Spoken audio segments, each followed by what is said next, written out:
कंबर में ॾिसूं था न्यास हुसैन दुनिया जी रिपोर्ट। कंबर पीपी शहीद भुट्टो की तरफा प्रिया कुमार की बाजियापे लाइ एहतजाजी रैली कढी वई, जेका शहर के मुख़्तलिफ़ रस्तन तां गुज़रंदे शहीद बेनज़ीर भुट्टो प्रेस क्लब अॻियां एहतजाजी मुज़ाहिरो कयो वियो।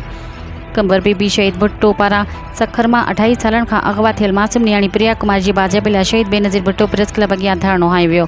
प्रिया कुमारी की बाजियापे लाइ उभ ॾारींदड़ नारा हणी बाजियाबी जी घुर कई। इन मौके ते पीपी शहीद भुट्टो ज़िले अॻवान नवाबुद्दीन चांडियो, तुफ़ैल अहमद सांघा, ज़ाहिद बिरोही, प्रकाश आबराणी ऐं ॿियनि मीडिया सां ॻाल्हाईंदे चयो त 28 सालनि खां मुसलसल प्रिया कुमारी जी बाजियापे लाइ समूरे सिंध में एहतजाज जारी आहे, पर अफ़सोस त उहे नाअहल सरकार ते को बि असर न पियो पवे।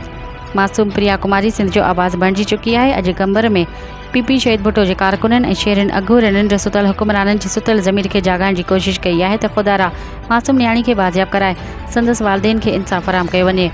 मासूम प्रिया कुमारी जी अगवा में मुलविस रहिज़न यज़ीदी किरदार के वाइखो करे खेनि अंजाम ताईं पहुचायो वञे, न त ॿी सूरत में सॼी सिंध अंदरि शहीद भुट्टो जी तरफ़ां एहतजाज जो सिलसिलो जारी रखियो वेंदो।